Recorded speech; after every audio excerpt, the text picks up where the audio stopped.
Okay, number 3 says two bicycle racers are racing along a straight course. A has a lead of 227.27 meters and has 1.6 meters to go. 1.6 kilometers to go. 1.6 meters would make it B have to go very fast. So 1,600 meters. And that means that B, if A has a lead of 227.27, B must have 1,827.27 meters to go, right? 227 more. A maintains a constant speed of 8 meters per second. So VF 8 meters per second. And the question wants to know what constant speed must B travel in order to catch A right at the finish line. Well, you have a delta D and a VF. Can't you find the time?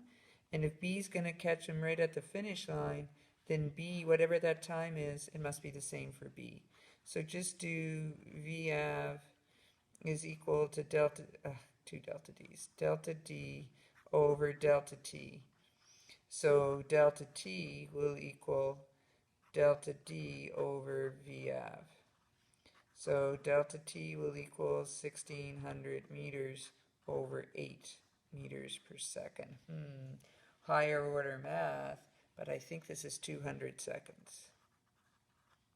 So then you go over here and you say, oh, so VF is equal to delta D over delta T. This VF is 1827. This delta D is 1827.27 over 200 seconds. So this VF, move the decimal, divide by 2, should be 9.13635 meters per second in order to catch him right at the finish line. I need to fix this because it's messy. All right, number 4. Wasn't that one easy? Number 4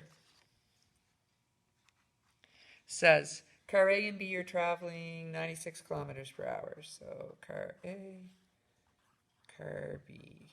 So VI for A, 96 kilometers per hour, and VI for B, 96 kilometers per hour, which is really what, 26.6 repeating, I think? Okay. When an A is 6.096 meters behind B. Okay, so this is A, this is B, this distance 6.096 meters. When B suddenly begins to slow down, so B has an acceleration of slow down, so negative 7.3152 meters per second squared. How long before A hits B? And you can assume then that A is it doesn't step on its brakes, right? So yeah, all right. So B is going to travel some distance here, delta dB. And A, if it hits B, is going to travel this distance, delta dA. So delta dA is going to be equal to delta dB plus 6.096 meters. This is really a VAV. A is busy checking his text messages and talking on his cell phone and drinking his ice cap. And so he doesn't change his speed, so it's going to be VAV delta T.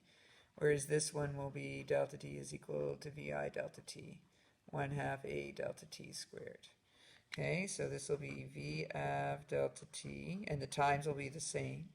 And this will be VI delta T 1/2 A delta T squared plus 6.096 meters.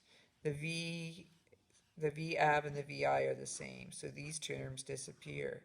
But this time you haven't screwed up because both things are on the same side, but remember your acceleration is negative. So it's going to become 1/2 A delta T squared is equal to negative 6.096 meters. So delta T squared is going to equal 2 times negative 6.096 9, whatever that number is, 96 meters over your A. So 2 times negative 6.096 meters divided by negative 7.3152 meters per second squared. So the negatives will look after each other. Don't forget to take the square root. Before the square root, you get 1.6666, etc. Take the square root, 1.29 seconds is how long passes before A hits B. And then it says, what does this tell you about safe following distance? It should be more than 6 meters if you're not paying attention.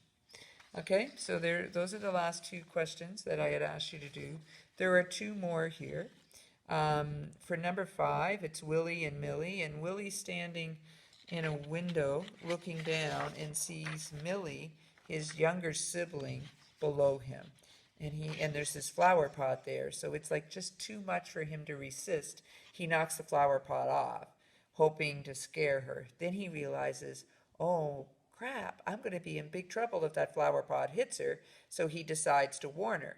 But he doesn't want to yell too soon. He wants to just give her enough time to get away. And so that's what you're trying to find out. What's the height of the flower pot above the ground need to be if he's going to warn her in time for her to get away? So there's going to be the flower pot falling and his sound, his voice going down. Okay, those are the 2 parts. Number 6 should be entertaining for you.